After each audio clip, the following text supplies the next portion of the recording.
Mes chers compatriotes, mesdames et messieurs, Gabonaises, Gabonais.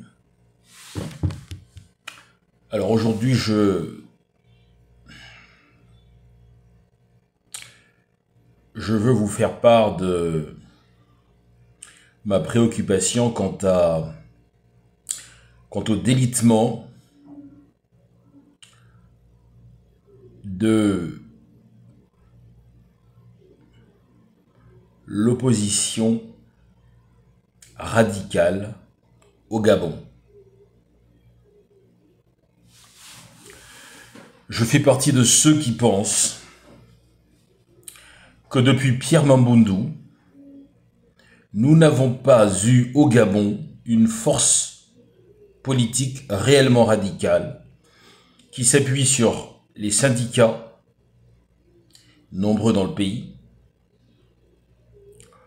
pour proposer un contre-pouvoir effectif au système Bongo PDG. Depuis Pierre Mamboundou, il n'y a pas eu au Gabon d'opposants radicaux susceptibles de dire aux Gabonais « Voilà notre offre politique, voilà ce pourquoi nous nous battons, et voilà ce que nous allons proposer comme avancée sociopolitique dans le pays. » On n'en a pas eu. Depuis l'avènement d'Ali Bongo au pouvoir, il y a une forme d'alternance dans l'opposition entre des gens qui sont en réalité des personnes de droite, c'est-à-dire des gens du PDG, déçus par l'arrivée d'Ali Bongo au pouvoir et qui estimaient ne plus bénéficier des avantages qu'ils avaient sous le père Omar Bongo, lequel père disposait de plus de ressources en raison du soutien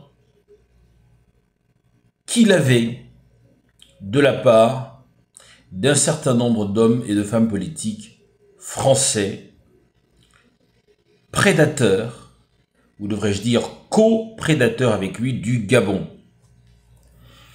Ali Bongo avait perdu ces soutiens-là et donc, par conséquent, il ne disposait plus des moyens nécessaires, suffisants pour alimenter cette machine à prédation qu'est le Gabon depuis qu'on a découvert du pétrole dans notre pays.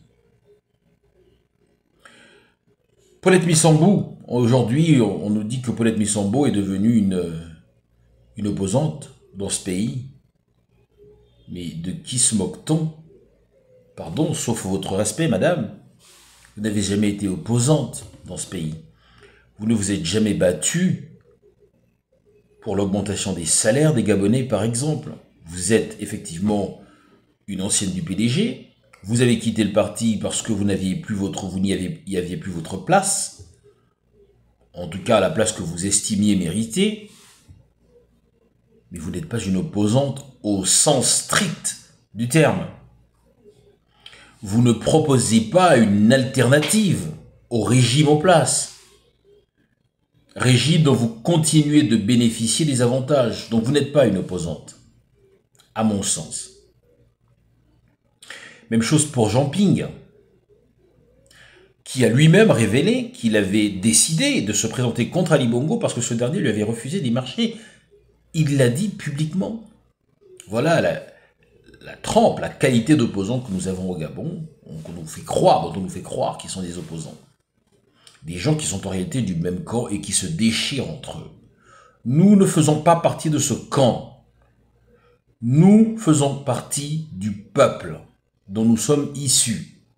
Et nous voulons donc appeler les dirigeants, les activistes politiques qui croient dans l'idée d'une réelle opposition au Gabon sans aller à la mangeoire. Je sais que ce n'est pas facile dans un pays où des tas de gens vivent sous le seuil de pauvreté, qu'il est tentant de céder aux sirènes du pouvoir en allant récupérer quelques miettes, ou plus, pour abandonner les idéaux pour lesquels nous croyons. Mais cette méthode, elle a fait énormément de dégâts au Gabon. Elle a commencé par Mba Bessol, souvenons-nous, qui a trahi les Gabonais et qui avait dit une fois « Je n'ai jamais demandé à personne d'aller mourir pour moi. » Waouh, quel culot, quel culot, il l'a dit. Billy Binze n'est pas un opposant. On nous explique que maintenant, le nouvel opposant, c'est Billy Binze, mais c'est une blague.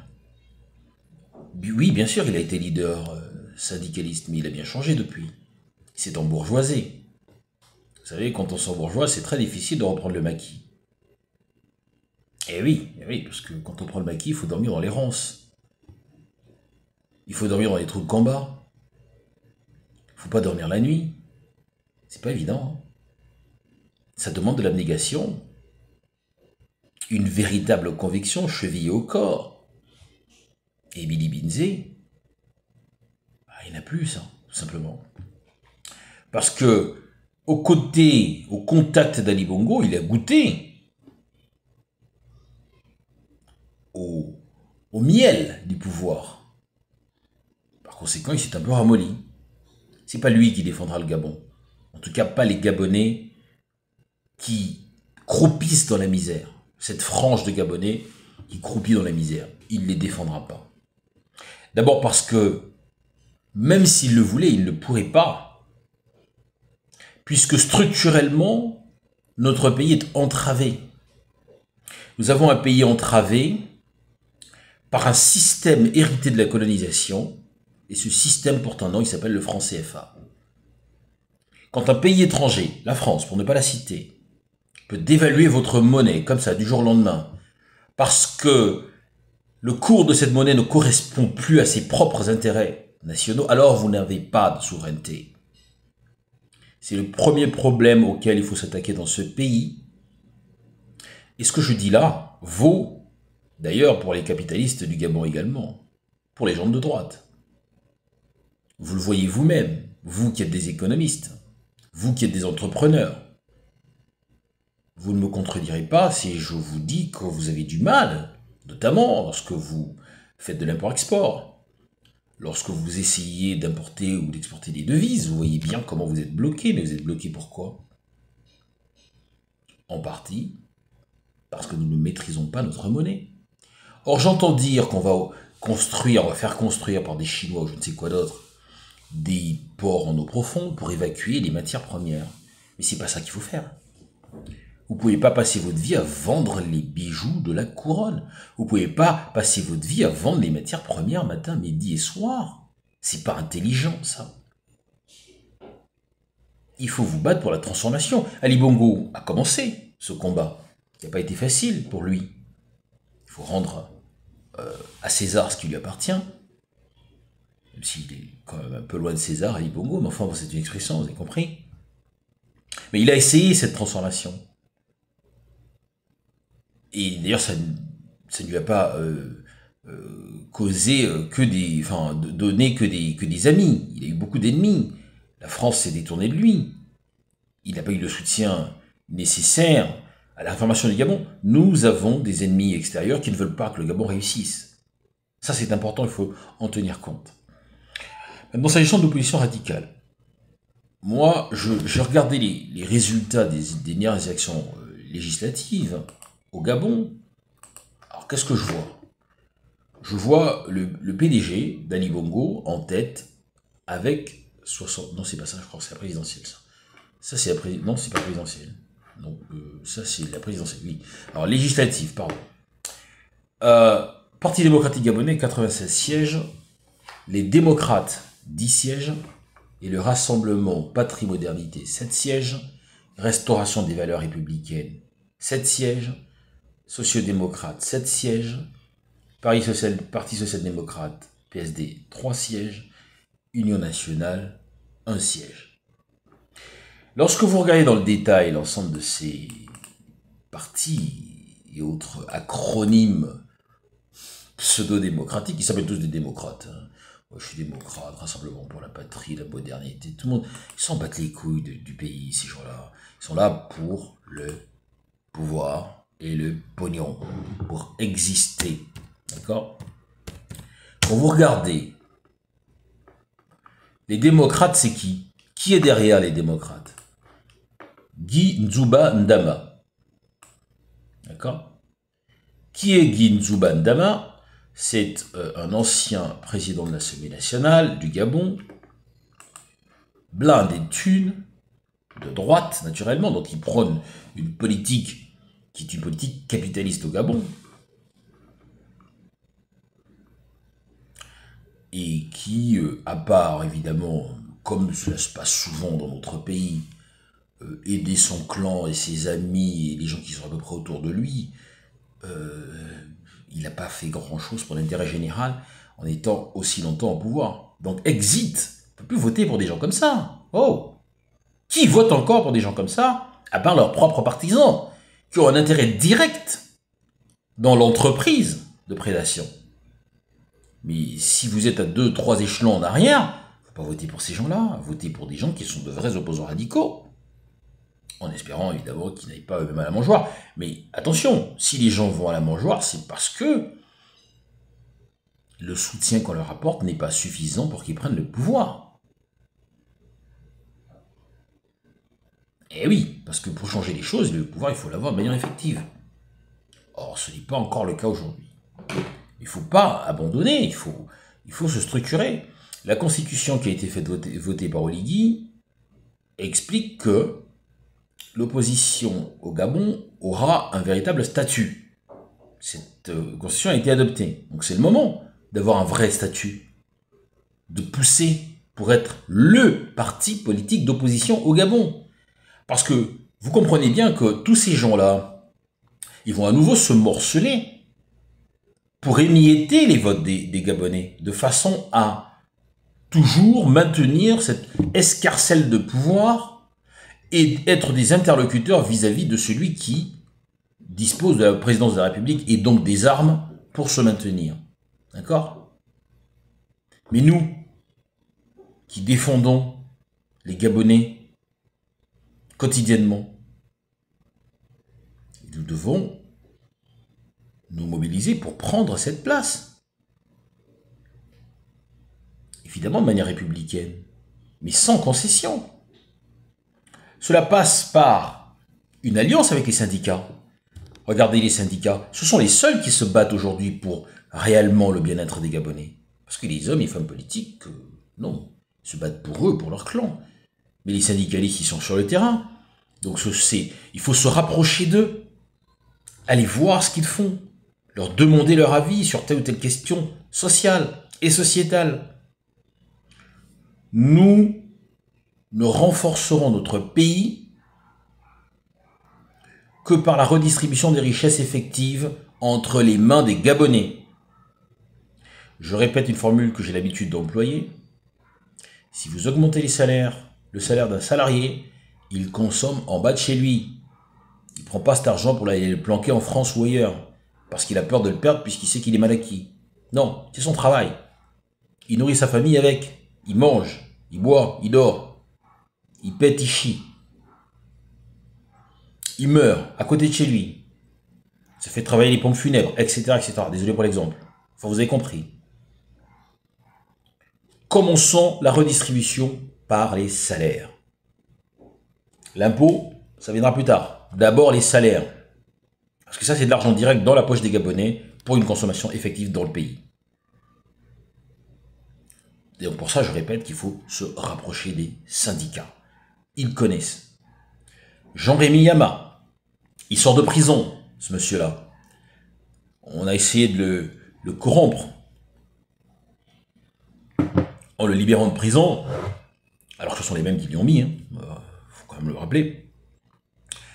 Mais il a tenu bon et il a appelé à voter non au référendum. Monsieur, vous avez mon respect. Il y a un autre monsieur qui s'appelle Malécou, je ne sais plus son nom exactement, Marceau Malécou, non pas Marceau. Marc Ulrich Malécou. J'ai écouté le discours de ce monsieur, il est authentique, un peu radical, dans la manière de l'exprimer, mais enfin, ça peut se travailler. il faut être radical dans les idées, mais pas forcément dans le discours, parce que ça sert à rien. C'est juste, si vous êtes radical, un peu trop virulent dans le discours, le risque que vous prenez, c'est qu'ils vous foutent en tôle, qu'ils vous trouvent un prétexte, qu'ils vous foutent en tôle, et puis c'est tout. C'est tout ce que vous prenez comme risque. Et ça ne sert pas la cause. Il faut rester radical dans les idées, dans les opinions. Ferme. Nous voulons une augmentation de salaire de tant de pourcents pour les entreprises de tant de salariés. Les grosses, ce sont souvent des multinationales qui vont récupérer des prêts dans des entreprises, dans des banques à l'étranger, venir faire des projets au Gabon, soutirer toutes les matières premières que nous avons et ensuite abandonner les sites et les employés se barrer avec l'argent. Nous devons donc récupérer, capter une partie de cet argent qui restera au Gabon pour structurer une économie locale. C'est comme ça qu'on s'en sortira et pas autrement. Pas avec des dirigeants qui vont, eux, demander leur propre part pour ensuite aller eux-mêmes l'expatrier, expatrier cet argent de perdre le perdre, puisque justement on n'a pas le contrôle sur la monnaie, à l'étranger. C'est un travail à faire. Je pense qu'Oligui, s'il est bien sensibilisé sur le sujet, parce que je pense que c'est un patriote également, peut-être pourra aider aussi sur ce sujet. Mais il ne faut pas l'effrayer. Il ne faut pas qu'ils se sentent acculés. Parce que c'est ce qu'ils attendent aussi, ceux qui nous exploitent, attendent que nous nous battions entre nous. Comme disait Chirac, notre maison brûle et nous regardons ailleurs. Pendant que nous sommes en train de nous battre, le pillard pille. Et ça, il faut absolument l'éviter. Il faut absolument l'éviter. Des confrontations stériles qui durent des années, non, si tu n'as pas le pouvoir, la force nécessaire pour prendre le pouvoir d'un coup et rétablir le calme, c'est pas la peine d'imposer une guerre civile qui dure 100 ans et qui détruit tout. Ça n'a aucun sens. Il faut se battre sur le terrain politique. Donc j'ai cité Jean-Rémy Yama, j'ai cité Malekou. Il y a aussi Mwang Bading. Je suis toujours un problème avec ça. Mwang Bading qui est un opposant également, qui se bat également de manière intègre, n'est-ce pas, pour le bien-être des Gabonais. Ces gens-là doivent se mettre ensemble, ils doivent s'atteler à proposer une offre politique sérieuse aux Gabonais, en lien avec les syndicats, récupérer les revendications des syndicats et chiffrer tout ça. Une fois qu'on aura chiffré, comme un business plan, on va aller chercher l'argent parce que l'argent, il existe. Il est dans les poches des multinationales. Et il faudra les taxer, c'est tout. Il faudra légiférer pour augmenter les salaires. Mais pour légiférer, il faut être à l'Assemblée nationale. Donc, il faut se structurer politiquement.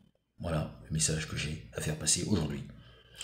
Alors, tous ces gens qui sont des PDGistes, des ersatz, des succédanés de PDGistes qui sont autour, à gauche, à droite, en fonction de leurs intérêts, on ne doit pas fricoter avec eux.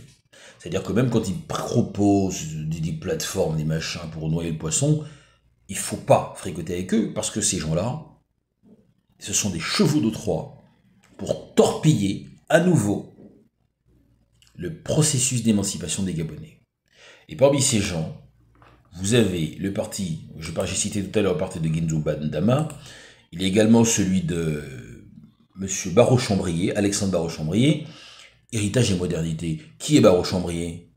Pardon, je ne veux pas non plus, comment dirais-je, dire que le PR, parce que le PR était ceci, pardon, Chambrier, on sait qui c'est, on connaît son père, on sait que c'est des gens de droite.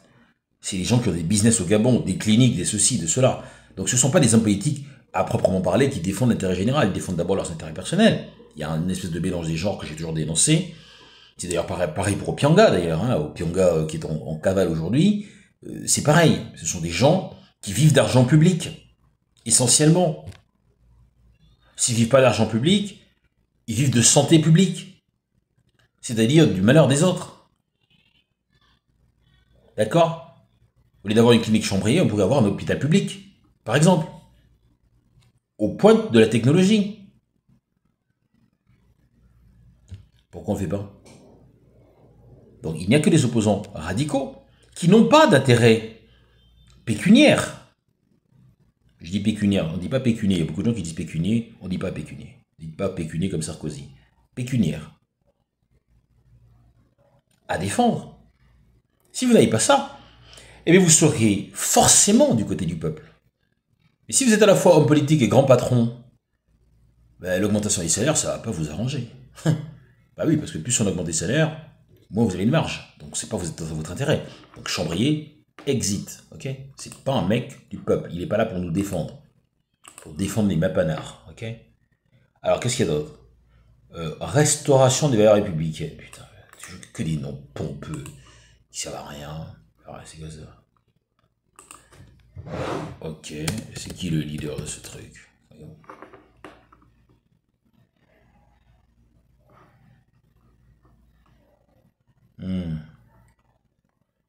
André Pépenze, oui, ça.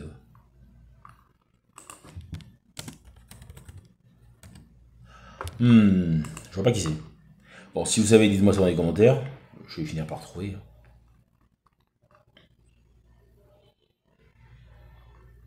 Ouais, le problème, c'est que c'est parasité sur Google par la restauration des institutions.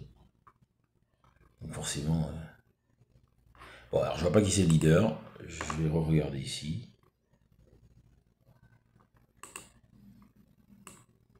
J'espère que je trouve. Désolé, hein, je prends un peu de temps avec cette recherche. J'aurais dû la faire avant. J'en conviendrai avec vous. Mais c'est pas la peine de venir me critiquer sur ma page. Hein. C'est bon, je reconnais, j'ai déjà moi-même reconnu, alors ça va.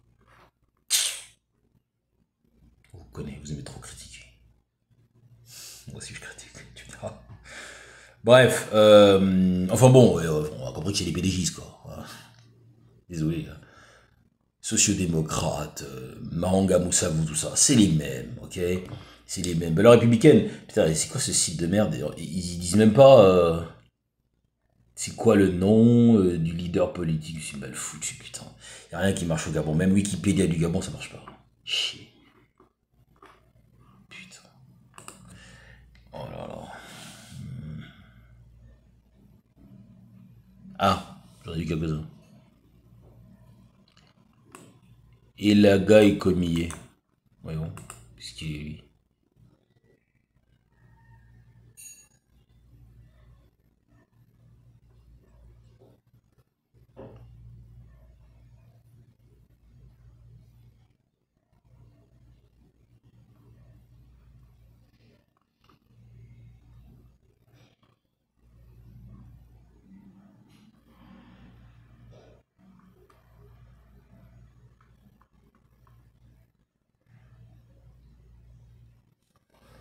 Bon, voilà, tout ça, voilà, c'est des partis qui gravitent autour du PDG.